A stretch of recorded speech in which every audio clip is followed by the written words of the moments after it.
नमस्कार दोस्तों, पीसेस गुरुजी में आप सबका स्वागत है। दोस्तों, बहुत सारे लोग एनसीईआरटी पढ़ते हैं और उनमें उसमें से भी बहुत सारे लोग गलत तरीके से एनसीईआरटी पढ़ते हैं। अमूमन हम जब भी एनसीईआरटी पढ़ते हैं तो हम वीडियोज़ देखते हैं और अपने दोस्तों से बात करते हैं या अपने सीनियर से बात करते हैं कि एनसीईआरटी कैसे पढ़ी जाए। मैक्सिमम टाइम ऐसा होता है कि जो बताने वाला होता है वो खुद आपको गलत बता रहा होता है। लेकिन आज इस वीडियो में हम ये खुद देखेंगे एनसीईआरटी खुद क्या कहती है कि हमें कैसे पढ़ा जाए। एनसीईआरटी खुद क्या कहती है? एनसीईआरटी कहती है, हो सकता है आपने कभी ध्यान ना दिया हो, लेकिन आज मैं बताऊँगा आपको कि एनसीईआरटी कहती है कि किस तरह से आप पढ़ाई करो जिससे कि आप सफल हो सको। क्योंकि जो एनसीईआरटी कहता है वही समझ लीजिए यूपीएससी भी वही कह रहा है और यूपीपीसीएस भी वही कह रहा है। कुछ मान जाइए सरकार ये चाहती है। तो आज का वीडियो बड़ा इंटरेस्टिंग है, इसको अंत तक देखिएगा। देखिए, ये आमुख है आपका क्लास 9 की एनसीईआरटी जो होती है, नई वाली एनसीईआरटी उसका ये आमुख है, प्रीफेस है ये। इसमें कुछ बात बोली है, क्या बोलते हैं? राष्ट्रीय पाठ्यचर्या रूपरेखा 2005 में आपके जो एनसीएफ आया था, 2005 में आया था। उसमें क्या हुआ, वो बोलते हैं कि बच्चों के स्कूली जीवन को बाहर के जीवन से जोड़ा जाना चाहिए। बहुत इंपॉर्टेंट है। स्कूली जीवन को बाहर के जीवन से जोड़ा जाना चाहिए। यह सिद्धांत किताबी ज्ञान की उस विरासत के विपरीत है जिसके प्रभाववश हमारी व्यवस्था आज तक स्कूल और घरों के बीच अंतराल बनाए हुए है। यानी कि एनसीईआरटी बोलता है कि भैया सिर्फ चीज़ें रटने से काम नहीं चलेगा, सिर्फ किताबें जो फैक्ट्स हैं उससे पढ़ने से कुछ नहीं चलेगा। आप बाहर जाके देखो कि बाहर की चीज़ें जीवन कैसा है और उसको एजुकेशन के साथ कैसे जोड़ा जा सकता है। ये वो क्लास 9th के बच्चों से या क्लास 6, 7, 8, 12 के बच्चों से बोलते हैं। और वही बात आपके पीसीएस के लिए भी लागू होती है कि हमें भी इस तरह से पढ़ना है। हमें भी हर चीज़ को आपस में इंटरकनेक्टेड होकर पढ़ना है। ये भी आगे ये बात बोलेगा। नई राष्ट्रीय पाठ्यचर्या पर आधारित पाठ्यक्रम और पाठ्य पुस्तकें इस बुनियादी विचार पर अमल करने का प्रयास है कि इस प्रयास में हर विषय को एक मजबूत दीवार से घेरे देने और जानकारी को रटा देने की प्रवृत्ति को विरोध शामिल है। क्या बोल रहा है? रटा देने के विरोध शामिल है, मतलब रटने पर फोकस नहीं करना है। और हर सब्जेक्ट को जो हमने कहा ना कि अगर हम ज्योग्राफी पढ़ रहे हैं तो फिर ज्योग्राफी के पॉइंट ऑफ व्यू से पढ़ रहे हैं। नहीं भाई, ज्योग्राफी है तो उसका असर हिस्ट्री में पड़ेगा, उसका असर कल्चर में पड़ेगा, उसका असर आपके इंटरनेशनल पॉलिटिक्स में पड़ेगा, इकोनॉमी में पड़ेगा। जब तक आप इस चीज़ों को नहीं समझोगे, सक्सेस नहीं मिलने वाली। खासकर जो सिविल सर्विसेज का नया पैटर्न आया है, ठीक है? सिर्फ वो नोट्स ला के घटना चक्र पढ़ के उससे कुछ नहीं चलने वाला, ठीक है? ये खुद एनसीईआरटी बोल रहा है, बार बार मैं आपको ये बोल रहा हूँ। तो समझना पड़ेगा एनसीईआरटी क्या चाहता है, ठीक है? अच्छा, अब इसी में क्या हुआ कि बाद में जब अगर हम हिस्ट्री की बात करते हैं, क्योंकि ये एनसीईआरटी की क्लास 9 की हिस्ट्री का ये लिया था। तो अब हिस्ट्री, चूँकि मैंने हमेशा कहा कि हिस्ट्री बहुत मजबूत सब्जेक्ट है, खासकर जो मेंस के पॉइंट ऑफ व्यू से। क्योंकि अगर आप हिस्ट्री ढंग से पढ़ते हैं तो इसका असर हिस्ट्री पे तो होता ही है, साथ में आपके पॉलिटी, आपका इंटरनेशनल अफेयर्स, आपका इकोनॉमी, इन सब चीज़ों पे पड़ता है। तो अगर ढंग से आप हिस्ट्री पढ़ते हो तो समझ के चलो कि आप बाकी से जो जितने भी टॉपिक्स हैं उसका 50% तो कवर करके जाओगे और एक मजबूत आपको एक आधार मिलेगा जिससे कि आपका आंसर में और ग्रेविटी और एक नया डायमेंशन मिलता है, ठीक है? क्या बोलता है ये? रोज़मर्रा की ज़िंदगी जीते हुए जब हम अखबारों की दुनिया भर की घटनाओं के बारे में पढ़ते हैं तो आम तौर पे हम ठहर कर उन घटनाओं के लंबे इतिहास के बारे में सोचते हैं। हम कुछ पेपर पढ़ा, आप लोग द हिंदू पढ़ते हो या दैनिक जागरण पढ़ते हो, जो भी पढ़ते हो, आप देखते हो कि कुछ खबर आई तो आप ठहर के सोचते हो कि क्या होता होगा, ठीक है? चीज़ें हमारी आँखों के सामने बदलती रहती हैं, लेकिन हम कभी ये नहीं सोचते कि वह क्यों बदल रही है। जो घटनाएँ घटित हो रही हैं, क्यों घटित हो रही हैं, इसके पीछे आपको समझना पड़ेगा। अभी तक नहीं समझते थे ना। अब जैसे मान लीजिए कि रोहिंग्या मुसलमान आ रहे हैं, तो आपने कभी सोचा ही नहीं कि रोहिंग्या मुसलमान आ रहे हैं तो उसकी क्या प्रॉब्लम, इसकी जड़ क्या है? क्यों ये समस्या पैदा हो गई? या मिडल ईस्ट में हो रहा है, ईरान इराक की लड़ाई हो रही है, अमेरिका ईरान से लड़ रहा है, तो क्यों लड़ रहा है? हमने पढ़ लिया कि भाई डोनाल्ड ट्रंप ने जाके ईरान जो है वो बम बनाना चाहता है और अमेरिका उसका विरोध कर रहा है। लेकिन ईरान क्यों बम बनाना चाहता है? अमेरिका क्यों विरोध कर रहा है? कभी हमने इतिहास में जाके जानने की कोशिश की?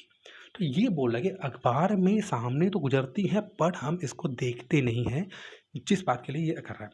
हालाँकि बल्कि अक्सर हम इस बात पर भी ध्यान नहीं देते कि पहले चीज़ें ऐसी नहीं थीं।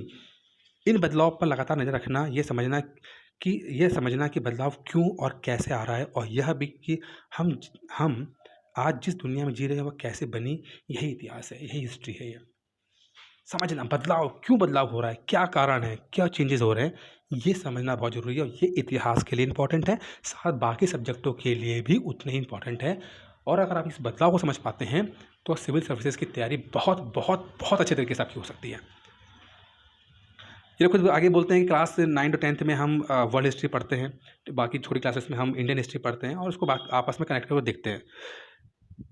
देखिए, इतिहास की पुस्तकों को आप यह जानेंगे कि किस तरह भारत की अतीत की कहानी दुनिया के लंबे इतिहास से जुड़ी है। देखिए, इंडिया के पास जो है दुनिया से जुड़ा हुआ है। ये नहीं कि इंडिया का अलग से चल रहा था, ना, वो भी इंटरकनेक्टेड था। जब हम इस पर इस जब तक हम इस संबंध पर विचार नहीं करेंगे, तब तक इस बात को अच्छी तरह नहीं समझ पाएँगे कि भारत में क्या और कैसे हो रहा है। यह बात इसलिए और भी महत्वपूर्ण हो जाती है कि आज तमाम अर्थव्यवस्थाएँ और समाज दिनों-दिन गहरे तौर पर एक-दूसरे से जुड़ते जा रहे हैं। इतिहास को हमेशा भौगोलिक सीमाओं में बंद करके नहीं देखा जा सकता। क्या बात बोली इसने कि भैया, जो आप सोच लो कि इंडिया अलग है, तो ऐसा नहीं है। इंडिया की इकोनॉमी अलग है, आज भी अलग नहीं है, पहले भी अलग नहीं थी। अकबर के टाइम पे भी अलग नहीं थी, अशोक के टाइम पे अलग नहीं थी। सब आपस में कनेक्टेड हैं। आप देखते हो ना, मुद्राएँ मिलती हैं, चाहे मेसोपोटामिया की मुद्रा मिलती हो इंडस वैली सिविलाइजेशन में, या अकबर के टाइम में बाकी जगह से मिलती। अकबर खुद ही सेंट्रल एशिया से आया था, ठीक है? तो इतना ज़्यादा कनेक्शन है, और जब तक आप इस कनेक्शन को डिफरेंट डिफरेंट एंगल से नहीं समझेंगे, जब तक चीज़ें कैलकुलेट करना, समझ पाना, जड़ों तक पहुँच पाना बहुत मुश्किल हो जाएगा। देखिए, पीसीएस में, आईएएस में तो क्वेश्चंस काफ़ी एनालिटिकल आते हैं, लेकिन पीसीएस में थोड़ा सिंपल क्वेश्चन आते हैं। लेकिन क्वेश्चन भले ही सिंपल पूछा गया हो, लेकिन अगर आपका आंसर काफ़ी डिटेल में है, काफ़ी गहराई में है, काफ़ी बुनियादी चीज़ों को छू रहा है ना, तो आपको उस फैक्चुअल आंसर में, उस स्ट्रेट आंसर में भी नंबर काफ़ी ज़्यादा मिल जाते हैं आपको, ठीक है? तो ये सब बातें इसने बोली है, बाकी मैं ज़्यादा नहीं बोलूँगा। ये समझ जाइए कि जो मैं बता रहा हूँ आपको, कि चीज़ें आपको मल्टी डायमेंशनल पढ़नी है, रटने की प्रवृत्ति छोड़नी है। ये नहीं कि रटे जा रहे, इस तरह पढ़ना है कि एक चीज़ का प्रभाव दुनिया में कैसे पड़ रहा है। मैं एग्जांपल देता हूँ एक और। कोरोना वायरस आ गया भाई। कोरोना वायरस का प्रभाव आपके अर्थव्यवस्था पे कैसे पड़ रहा है? कोरोना वायरस का प्रभाव आपके कल्चर, समाज में कैसे कला में कैसे पड़ रहा है? कि कोरोना वायरस का प्रभाव कल्चर में कैसे पड़ रहा है? ये सोचने का विषय है। और अगर आप सोच पा रहे हो ना, तो आप समझ लो कि आप पीसीएस की तैयारी या आईएएस की तैयारी बहुत हँसते-खेलते, मुस्कुराते हो जाती है। कोई रटना नहीं है। अगर आप इंटरकनेक्टेड कर पा रहे हो, कनेक्शन दे पा रहे हो सबको, तो सिविल सर्विसेज़ की तैयारी बहुत आसान है। जो बोलते हैं, जो बहुत समझदार लोग बोलते हैं कि सिविल की तैयारी बहुत अच्छी है, आसान है, बेशर्त आप इस बात को समझ जाओ कि चीज़ें आपस में कैसे कनेक्टेड हैं। तो ये जब प्रीफेस जब आप एनसीईआरटी उठाइएगा, तो पढ़िएगा ज़रूर इस चीज़ को। ये आपको बहुत-बहुत आइडिया देंगी। बाकी जैसे कि मैंने आपसे कहा था कि एनसीईआरटीज़ को लेकर कोर्स चल रहे हैं, तो अगर आप खुद पढ़ सकते हैं तो पढ़ लीजिएगा। मैंने बहुत कुछ आपको बता दिया है। अगर जो लोग हमारे साथ पढ़ना चाहते हैं, तो एक एनसीईआरटी के ऊपर एक कोर्स चल रहा है, लगभग 100 दिन का कोर्स होगा एनसीईआरटी के ऊपर। 100 डेज़ का एनसीईआरटी कोर्स है। इसमें क्या है, देखिए, एनसीईआरटी में 2 तरह की किताबें हैं। एक, कुछ ऐसी किताबें हैं, कुछ सब्जेक्ट ऐसे हैं जो प्री पे ज़्यादा ओरिएंटेड हैं, और कुछ ऐसे जो मेंस ओरिएंटेड हैं। अब प्री के लिए साइंस है, ज्योग्राफी है, एनवायरनमेंट है, इसमें प्री पे ज़्यादा फोकस रहता है। तो इनको जब पढ़ाएँगे, तो इनके साथ हम आपको एमसीक्यूज़ दे देंगे आपको, ठीक है? ऑब्जेक्टिव क्वेश्चन देंगे। लेकिन जो हिस्ट्री है, वर्ल्ड हिस्ट्री है, इंडियन हिस्ट्री है, आपका पॉलिटी है, ये सब ऐसी चीज़ें हैं जो मेंस ओरिएंटेड है। ज़्यादातर मेंस में पूछी आती हैं, प्री में पूछी आती है, लेकिन मेंस में इनका प्रभाव बहुत ज़्यादा है, ठीक है? तो जब हम इनको पढ़ाएँगे, तो इन पे हम आंसर राइटिंग या मल्टी डायमेंशनल कनेक्शंस की, इन पे हम ज़्यादा बात करेंगे। तो बहुत ही बेहतरीन आपको एक एनसीईआरटी का 100 डेज़ का कोर्स चलेगा, इसको ज्वाइन कर सकते हैं। इसमें अच्छी बात क्या है कि 5 दिन जो लेक्चर्स हैं, वो यूट्यूब पे फ्री रहेंगे, ठीक है? वीडियो सबके लिए फ्री रहेंगे, देख सकते हैं। 5 मंडे टू फ्राइडे आएगा। लेकिन जो आंसर राइटिंग होगी, फ्राइडे को क्या होगा कि आपको हर, जैसे आप आज लेक्चर दिया, तो उसके बाद आपको हम एक क्वेश्चन दे देंगे। क्वेश्चन आप घर पे बैठ के कर लीजिएगा, ठीक है?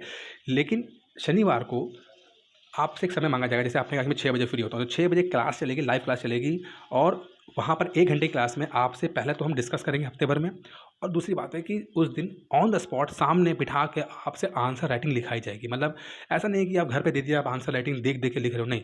8 मिनट में आप आंसर कैसे लिख पाते हो, इस बात पे जोर दिया जाएगा, क्योंकि आपको एग्जाम में 8 मिनट, 8.5 मिनट समय ही मिलेगा, इससे ज़्यादा समय मिलता नहीं। तो वो सामने लाइव क्लासेस में होगा, वीडियो कॉन्फ्रेंसिंग टेस्ट इसे कहते हैं, ये ऐसा होगा।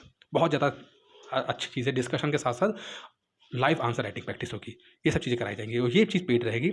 और इसमें सिर्फ 30 बच्चों का बैच बनेगा, और जो कोर्स की फ़ीस है वो 2,999 रुपये है, यानी लगभग 3,000 रुपये कोर्स है। और जो पुराने स्टूडेंट जिन्होंने कभी मेरा कोर्स ज्वाइन किया हुआ है, चाहे कभी भी ज्वाइन किया हुआ, उनके लिए कंसेशन है, उनको 1499 का कोर्स पड़ेगा। वन टाइम पेमेंट है, एक ही बार फीस देनी है आपको।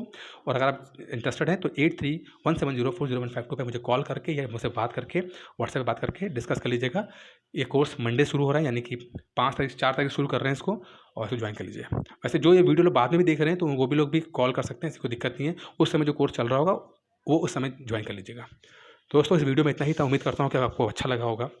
बाकी आगे से जो एनसीईआरटी के कोर्सेज़ जो वीडियोज़ आएँगे उसको देखिएगा, उसको एन्जॉय कीजिएगा और सीखने की कोशिश कीजिएगा। इस वीडियो में दोस्तों इतना ही है। धन्यवाद।